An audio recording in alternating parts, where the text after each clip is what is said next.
Hello everyone and welcome back to another video. You are watching Gotham Cenobites and I am Terry. Today we are going to finally be getting into the origin of my last review. Of course, the Batman Who Laughs. I have done the Prime 1 version now and the Sideshow version, so I figure it's time to get into the origin of the character who threw me down a rabbit hole. So without further ado, let's get into the origins right now. Well, after this.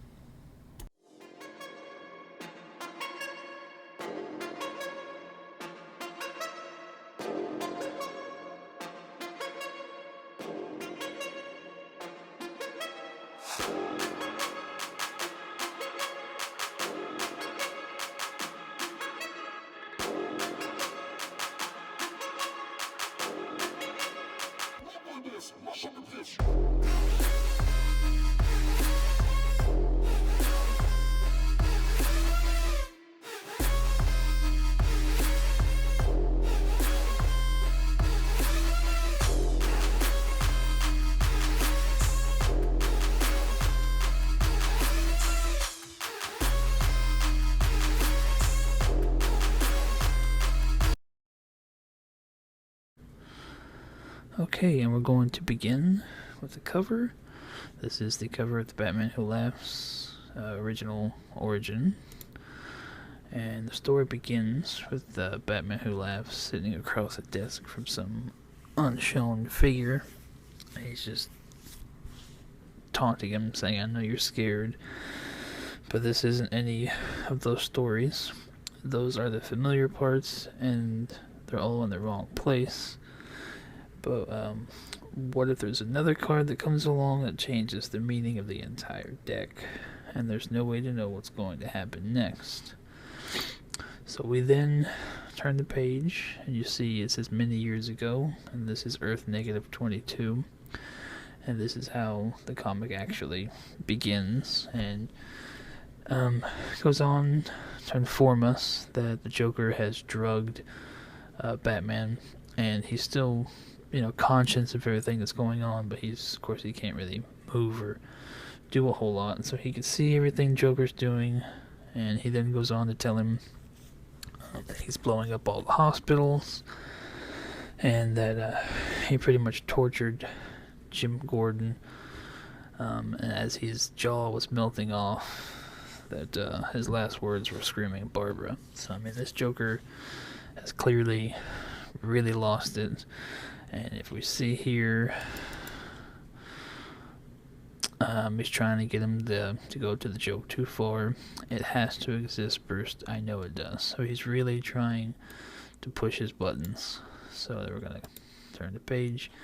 And as we see, Joker's really trying hard to get Bruce to crack. And he eventually says, "Oh, I know what happens next. A lovely family coming home from the theater," and then the next thing you know, there's a family, and he kills the parents in front of the little girl, and he pretty much Jokerizes this little girl. And as you see the big shot right here, you notice he has families lined up, and he's pretty much just killing them at will in front of Batman. So he's pretty much killing all these parents in front of all these kids to torture Bruce. So of course, as he always does, Batman manages to actually break free, and he gets a hold of Joker, beating the hell out of him, and as we turn the page, he puts him in a headlock, and he just doesn't let go, and finally, the Joker's neck does snap. And as he dies, he leaks out this gas, and of course Bruce breathes it in. And then we then fast forward to 2 days later, and Bruce is just saying that the chemicals that were in Joker's blood, or in Joker, were killing him, and so he was trying to get them all he could to push him too far so they would evolve.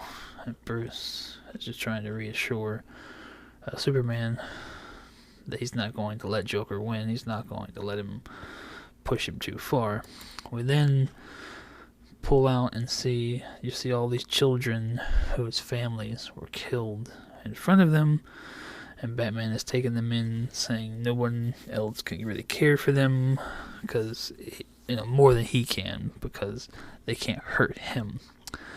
And then if we zoom in here, we see Superman saying a psychologist spoke to one of these kids this afternoon, and she tried to bite her throat out. And you see the first sign of trouble. He starts laughing. Then we fast forward, I think. So that was 2 days later when he was talking to Superman. This is another 3 days later. And he calls the whole Bat family in, pretty much telling them that when he killed Joker, he released this toxin and he breathed it in. And he's slowly becoming the Joker, and he's going to be as crazy as the Joker is, but with the intellect and know-all and smarts of Bruce. So of course the family tells him, we can beat this, even if we have to put you in like some sort of prison, don't worry, we'll find a way. And that's when he says, I really didn't even bring you here for that. I can't allow that, because the real reason I brought you here was because I know you guys would notice something is changing in me before anybody else does, and I can't allow that to happen. So then he proceeds to break out machine guns, and he just mows down the entire Bat family, killing all of them, saying he's doing something you weren't prepared for. So the whole Bat family is done. So then we fast forward another week, I think, and we're up in the Watchtower.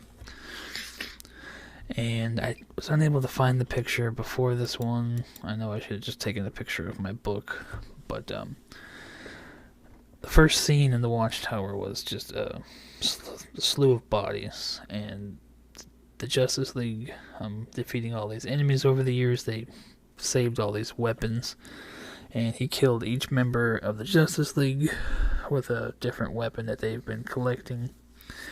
And you just see a picture of everybody dead. Wonder Woman was dead, Flash, Hawkman, and something's wrong with Superman's eyes right here.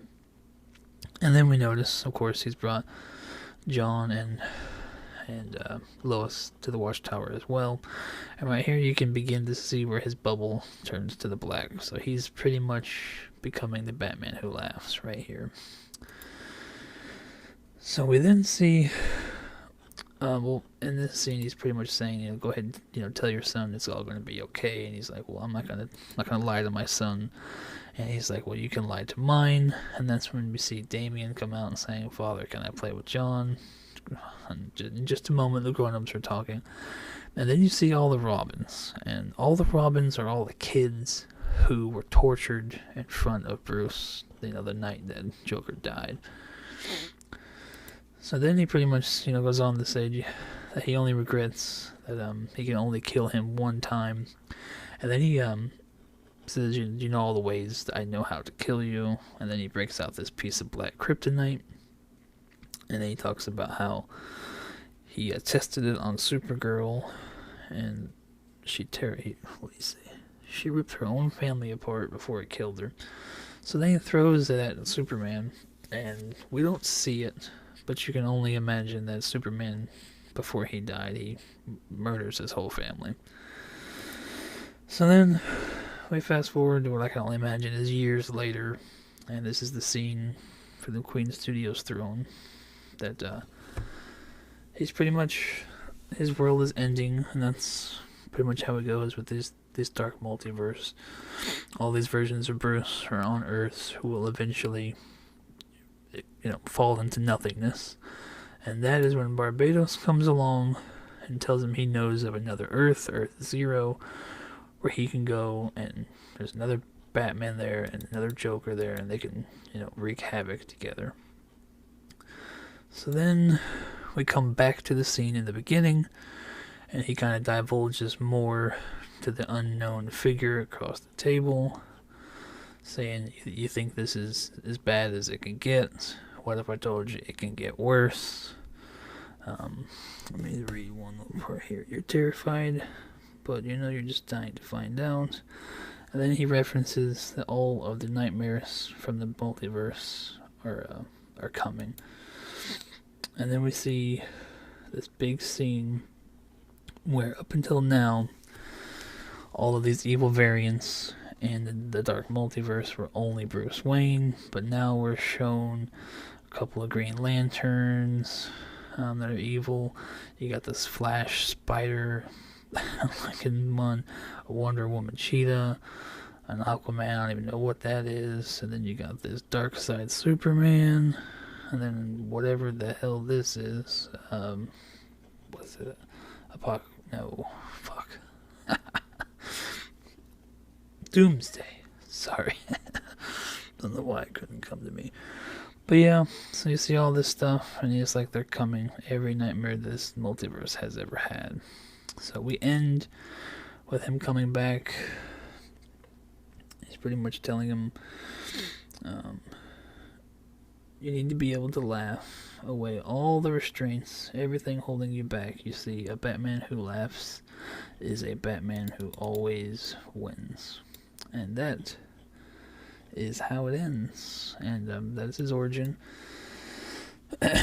So it's pretty much a Joker who pushed Batman too far, and a Batman who killed Joker, breathed in the toxin, and eventually went on to kill his whole family and the entire Justice League. So now you know who the Batman who laughs is and why he is so evil.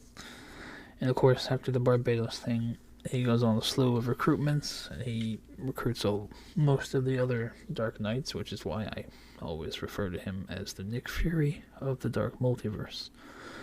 So now what we're going to do is we're going to get into the final thoughts, wrap it up. I'll see you soon. Alright everybody, that is going to wrap it up for this video. Going to end the origin of the Batman who laughs.